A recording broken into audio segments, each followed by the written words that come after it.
Hello viewers, welcome to my recipes 15. ಇವತ್ತು ನಮ್ಮ recipe ಒಂದು ಮಂಡಕ್ಕಿ ಉಸ್ಲಿ. ಸಿಂಪಲ್ ಆ್ಯಂಡ್ ಟೇಸ್ಟಿಯಾಗಿರೋ ಮಂಡಕ್ಕಿ ಉಸ್ಲಿ ಮಾಡೋಕ್ಕೆ ಬೇಕಾಗಿರೋ ಐಟಮ್ಸ್: ಅರ್ಧ ನಿಂಬೆಹಣ್ಣು ಸೈಜಷ್ಟು ಹುಳಿ ತೊಗೊಳ್ಳಿ, 3 ಈರುಳ್ಳಿ, 2 ಟೊಮ್ಯಾಟೊ, ಸ್ವಲ್ಪ ಕೊತ್ತಂಬರಿ ಸೊಪ್ಪು, ಸ್ವಲ್ಪ ಕರಿಬೇವು, ಒಂದು 8ರಿಂದ 10 ಮೆಣಸಿನ್ಕಾಯಿ. ಆಲ್ರೆಡಿ ಹುಳಿನ ನಾನು ನೀರಲ್ಲಿ ನೆನೆಸಿಟ್ಕೊಂಡಿದ್ದೀನಿ. 15ರಿಂದ 20 ನಿಮಿಷ ಹುಳಿ ನೆಂದಾದಮೇಲೆ ಅದನ್ನು ಚೆನ್ನಾಗಿ ಸ್ಮ್ಯಾಶ್ ಮಾಡ್ಕೊಳ್ಳಿ. ತುಂಬ ನೀರು ಮಾಡ್ಕೊಬೇಡಿ. ನೋಡಿ, ಈ ಥರ ಇಷ್ಟು ಗಟ್ಟಿ ಇದ್ದರೆ ಸಾಕು. ತಗೊಂಡಿರೋ ಐಟಮ್ಸ್ ಎಲ್ಲ ನಾನು ನೀಟಾಗಿ ಸ್ಲೈಸಾಗಿ ಹಚ್ಚಿಟ್ಕೊಂಡಿದ್ದೀನಿ. ಈಗ ಒಂದು ಕಡಾಯಿನ ಸ್ಟವ್ ಮೇಲೆ ಇಟ್ಕೊಂಡು 3ರಿಂದ 4 ಟೇಬಲ್ ಸ್ಪೂನಷ್ಟು ಎಣ್ಣೆನ ಹಾಕ್ಕೊಳ್ಳಿ. ಕಾದಿರೋ ಎಣ್ಣೆಗೆ ಒಂದು ಅರ್ಧ ಸ್ಪೂನಷ್ಟು ಸಾಸಿವೆ, ಅರ್ಧ ಸ್ಪೂನಷ್ಟು ಜೀರಿಗೆನ ಹಾಕ್ಕೊಳ್ತಾ ಇದ್ದೀನಿ. ಜೊತೆಗೆ ಇದಕ್ಕೆ ಕರಿಬೇವನ್ನ ಸೇರಿಸಿ ಹಚ್ಚಿಟ್ಕೊಂಡಿರೋ ಮೆಣಸಿನ್ಕಾಯಿನೂ ಹಾಕ್ಕೊಳ್ತಾ ಇದ್ದೀನಿ.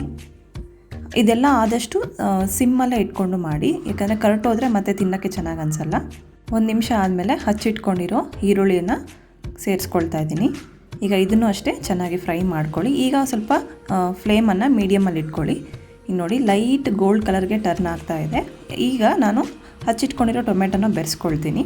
ಟೊಮೆಟೊನೂ ಅಷ್ಟೇ ಚೆನ್ನಾಗಿ ಬೇಯೋಕ್ಕೆ ಬಿಡಿ. ಒಂದು 3ರಿಂದ 4 ನಿಮಿಷ ಅದು ಸ್ವಲ್ಪ ಸಾಫ್ಟ್ ಆಗ್ತಾ ಇದೆ ಅನ್ನುವಾಗ ಹುಳಿ ರಸನ ಇದಕ್ಕೆ ಸೇರಿಸ್ಕೊಳ್ತಾ ಇದ್ದೀನಿ.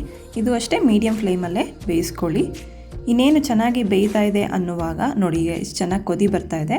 ಈಗ ಅರಿಶಿನ ಹಾಕ್ಕೊಳ್ತಾ ಇದ್ದೀನಿ. ಅರಿಶಿನ 1.5 ಸ್ಪೂನಷ್ಟು ಹಾಕ್ಕೊಂಡ್ರೆ ಚೆನ್ನಾಗಿ ಅನಿಸುತ್ತೆ. ಕಲರ್ಫುಲ್ಲಾಗೂ ಇರುತ್ತೆ, ತಿನ್ನೋಕ್ಕೂ ಟೇಸ್ಟಿಯಾಗಿರುತ್ತೆ. ಈಗ ಇದಕ್ಕೆ ರುಚಿಗೆ ತಕ್ಕಷ್ಟು ಉಪ್ಪನ್ನು ಹಾಕ್ಕೊಳ್ತಾ ಇದ್ದೀನಿ.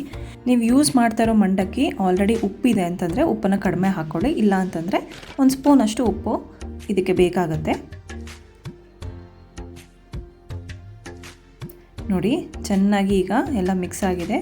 ಚೆನ್ನಾಗಿ ಇದು ಫ್ರೈ ಆಗುವಾಗ ಎಣ್ಣೆ ಬಿಟ್ಕೊಳ್ತಾ ಇದೆ ಅಂತಂದರೆ ನಮಗೆ ಗೊಜ್ಜು ರೆಡಿಯಾಗಿದೆ ಅಂತ ಅರ್ಥ. ಈಗ ಇದನ್ನು ಸ್ಟವ್ನ ಆಫ್ ಮಾಡ್ಕೊಳ್ತಾ ಇದ್ದೀನಿ. ಈಗ ಒಂದು ಪಾತ್ರೆಯಲ್ಲಿ ನೀರು ತೊಗೊಂಡು ಮಂಡಕ್ಕಿನ ಸೇರಿಸ್ಕೊಳ್ತಾ ಇದ್ದೀನಿ. ಅದನ್ನು ಚೆನ್ನಾಗಿ ವಾಶ್ ಮಾಡ್ಕೊಳ್ಳಿ.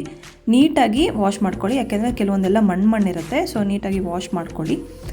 ಈಗ ನೋಡಿ, ಎಲ್ಲ ಡಿಪ್ ಆದಮೇಲೆ ತುಂಬ ಹೊತ್ತು ನೀರಲ್ಲಿ ಇರೋಕ್ಕೆ ಬಿಡಬೇಡಿ. ಜಸ್ಟ್ ಎಲ್ಲ ಡಿಪ್ ಮಾಡಿಬಿಟ್ಟು ಎಲ್ಲನೂ ನೀರಲ್ಲಿ ಮುಳುಗಿದ ಮೇಲೆ ಈ ಥರ ನೀರೆಲ್ಲ ಪೂರ್ತಿ ಹಿಂಡಿಬಿಟ್ಟು ಸೈಡಿಗೆ ತೊಗೊಳ್ಳಿ. ಈಗ ನೋಡಿ, ನಾನು ಆಲ್ರೆಡಿ ಎಲ್ಲ ನೀಟಾಗಿ ವಾಶ್ ಮಾಡಿಕೊಂಡು ತೊಗೊಂಡಿದ್ದೀನಿ. ಈ ಥರ ಉದ್ರುದ್ರಾಗಿರಬೇಕು.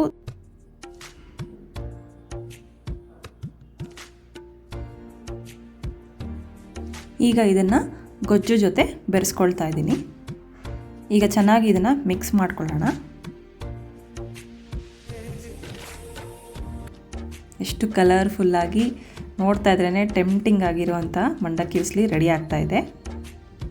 ಈಗ ಇದನ್ನು ನಾನು ಆಲ್ರೆಡಿ ಸ್ಟವ್ ಆಫ್ ಮಾಡ್ಕೊಂಡಿರೋದ್ರಿಂದ ಈಗ ಸಿಮ್ಮಲ್ಲಿ ಸ್ಟವನ್ನು ಹಚ್ಕೊಳ್ಳಿ. ಇದು ಬಿಸಿ ಆಗಿದ್ದರೆ ತಿನ್ನೋಕ್ಕೆ ಚೆನ್ನಾಗಿ ಅನಿಸುತ್ತೆ. ಹಾಗಾಗಿ ನಾನು ಸಿಮ್ಮಲ್ಲೇ ಬಿಸಿ ಮಾಡ್ಕೊಳ್ತಾ ಇದ್ದೀನಿ. ಈಗ ಇದಕ್ಕೆ ಹಚ್ಚಿಟ್ಕೊಂಡಿರೋ ಕೊತ್ತಂಬರಿ ಸೊಪ್ಪನ್ನು ಹಾಕ್ಕೊಳ್ತಾ ಇದ್ದೀನಿ. ಸೂಪರ್ ಟೇಸ್ಟಿಯಾಗಿರೋ ಮಂಡಕ್ಕಿ ಉಸ್ಲಿ ರೆಡಿಯಾಗಿದೆ. ಇದನ್ನು ಬ್ರೇಕ್ಫಾಸ್ಟ್ ಆಗಿನೂ ನೀವು ಮಾಡ್ಕೋಬೋದು, ಇಲ್ಲ ಸಂಜೆ ಹೊತ್ತು ಸ್ನ್ಯಾಕ್ಸ್ ಥರನೂ ಮಾಡ್ಕೋಬೋದು. ಇದ್ರ ಜೊತೆಗೆ ಇನ್ನೊಂದು ಸೂಪರ್ ಕಾಂಬಿನೇಷನ್ ಅಂತಂದರೆ ಮಿರ್ಚಿ ಬಜ್ಜಿ. ಸಖತ್ ಟೇಸ್ಟಿಯಾಗಿರುತ್ತೆ ಇವೆರಡು ಕಾಂಬಿನೇಷನ್. ನಿಮಗೂ ಸಹ ಹೇಗೆ ಅನ್ನಿಸ್ತು ಮಂಡಕ್ಕಿ ಉಸ್ಲಿ ಅಂತ ನೀವು ಸಹ ಈ ರೆಸಿಪಿನ ಟ್ರೈ ಮಾಡಿ ನನ್ನ ಕಮೆಂಟ್ ಬಾಕ್ಸಲ್ಲಿ ತಿಳಿಸಿ. Please like, share, comment and subscribe. Thank you so much.